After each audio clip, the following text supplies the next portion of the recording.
Peace, family. Getting real excited about this survival skills weekend coming up, and not this weekend but next weekend. The 24th and 25th, I believe, are the dates. Whatever Friday, Saturday, and Sunday are. So in my excitement, I was wandering around a friend's place in Western Maryland, and I noticed a particular plant that is very good for friction fire. It's a plant called Ironweed, and so I grabbed a little piece of the Ironweed stalk. There it is, you can see the end of it there. It's got kind of a pithy, hollow center. It's an aster family member, so it'll have these big, this big bunch of all these little fluffy things, you know, like imagine like dandelion fluff, but a whole bunch of dandelion fluffy things at the top of this relatively tall plant, maybe 6-7 feet tall sometimes. And I know that these stalks are good for friction fire, so I've got my basswood fireboard, and I've got my Ironweed hand drill. So I'm gonna just cut a little bit of a hole into the fireboard. Let's see if I can show you how I'm doing that. So basically, just kind of notch it out, you know, kind of get yourself a little bit of a hole there. Well, if you come to the workshop, you'll get hands-on experience, and hopefully you'll get to create your very first fire by friction. I know that fire by friction it's a really wonderful thing to feel like, okay, I can go into the woods and make a fire with just a couple sticks. It's kind of it's really empowering. So there's that. I got a little bit of a hole set up there, and now I'm gonna go for hand drill.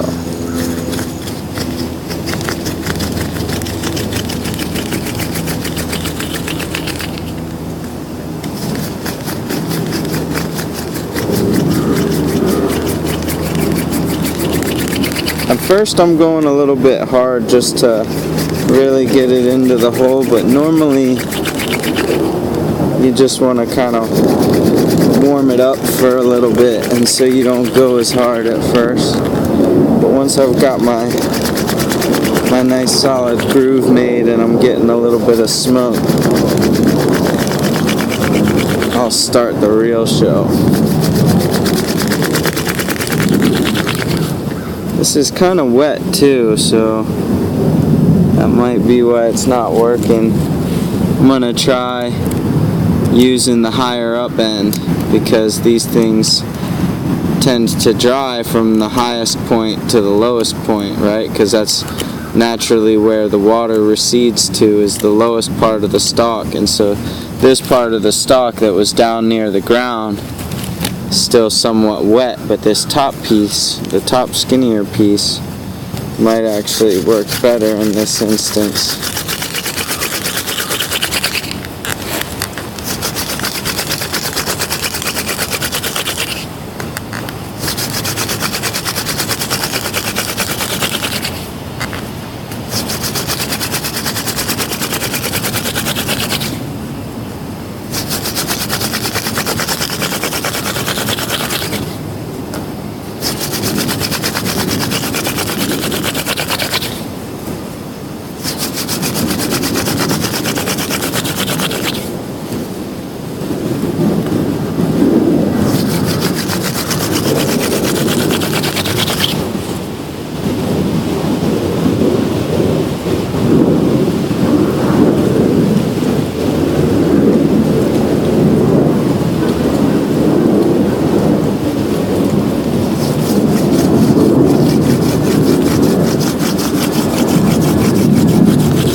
Okay, that's getting pretty hot, so I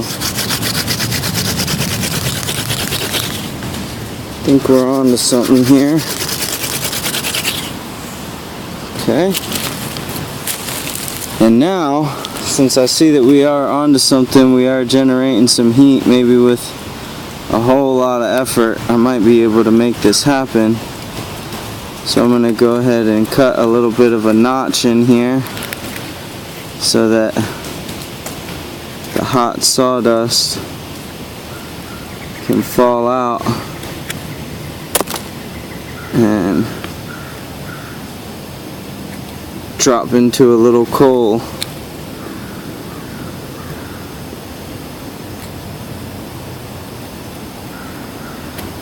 And like I said, you'll get all the detailed instructions at the workshop if you make it out.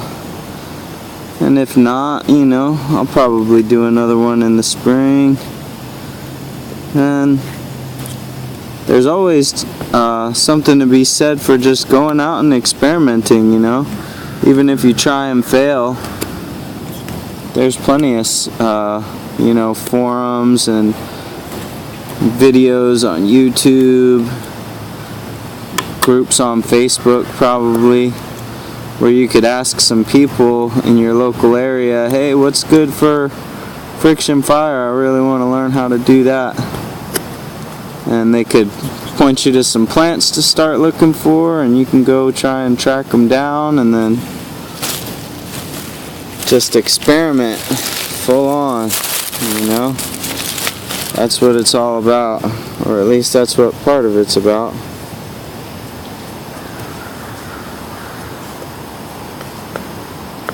So now you gotta push real hard and strong to really get the flame going. There's this thing called like the floating hands technique, where people will, they can put pressure on it without moving their hands down the stick, and that's a real art. I'm not there yet, so.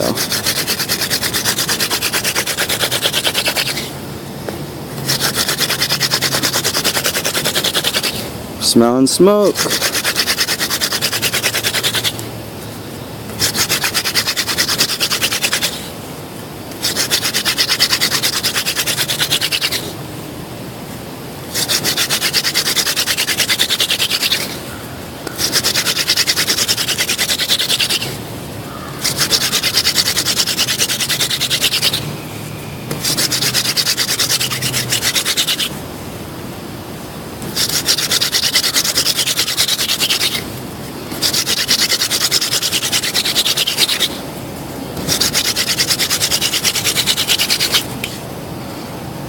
Okay, got a coal, I think. Did I got a coal? Uh-oh. Nope, I didn't got a coal.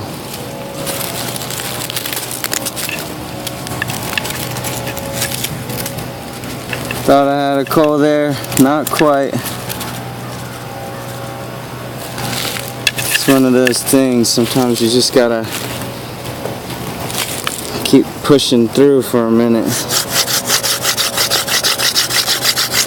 But now that tip's good and hot, I can see by the amount of smoke that I got that coal is definitely very possible.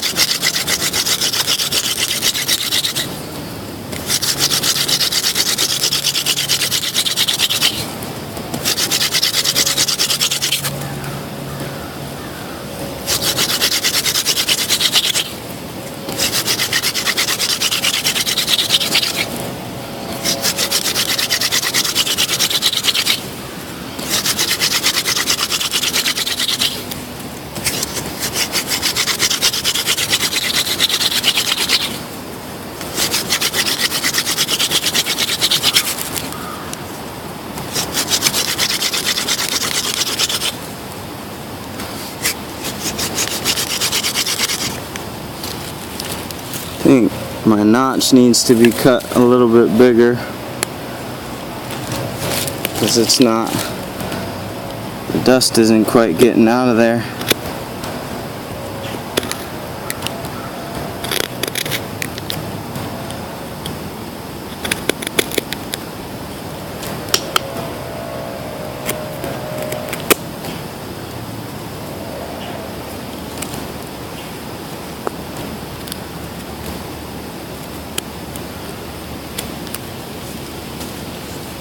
Okay, let's see how that does for us. We'll keep that little pile of nice dry sawdust real close.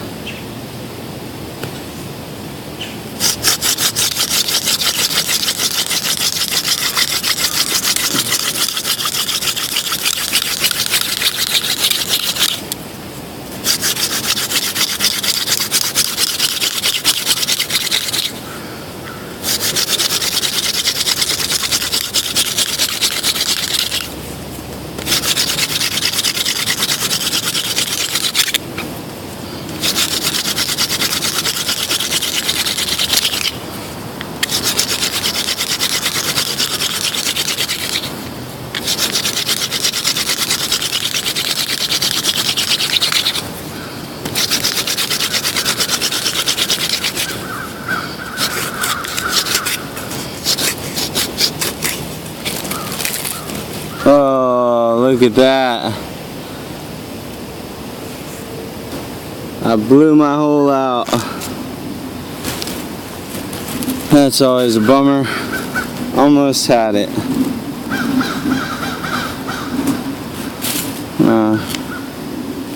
Yeah, I'm gonna see if I can use this other hole. So I've got a second one there.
Ooh, okay, this time I really got a coal.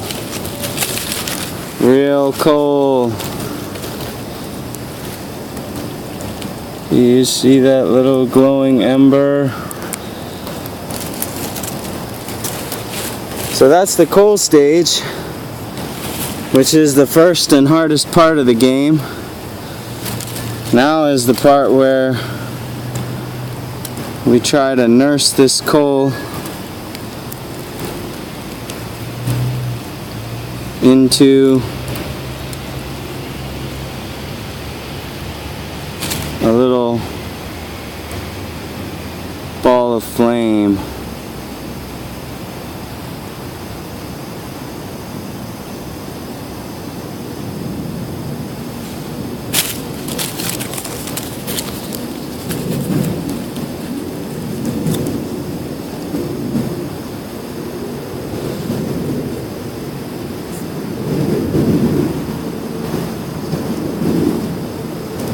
So right now I'm focusing more on giving the coal some fuel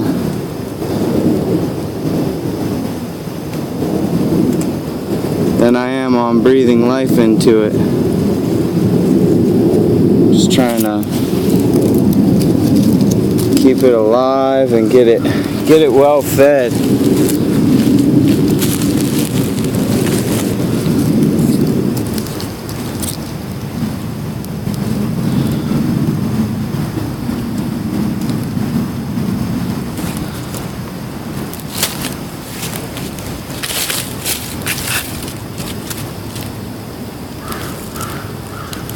We really got it smoking now.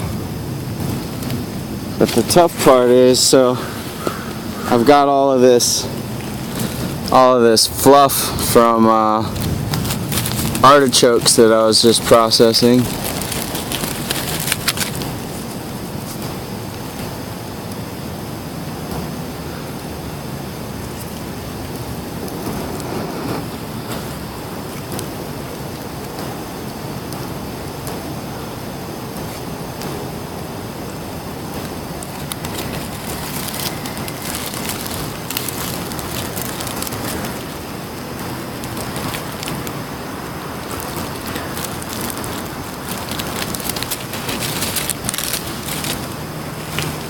So the artichoke fluff seems to be doing relatively well in the department of keeping the coal alive. Actually, it seems to be doing very well in that department, but it doesn't quite seem to be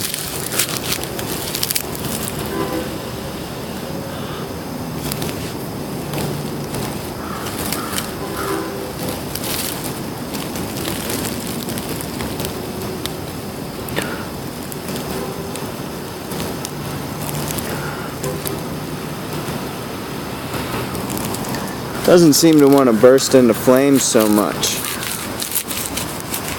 So I got some cedar bark that I picked up walking on the trail earlier. Just fluff this up and rough this up, and this should have no problem coming to life.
Opa! Fire by friction.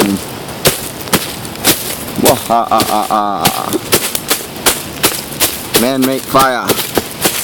Man, put fire out very quickly before he burns down the whole woods. So I hope to see you at the workshop. I hope you enjoyed this video that I did not expect to be 18 minutes, 19 minutes. Love and blessings to you. Peace.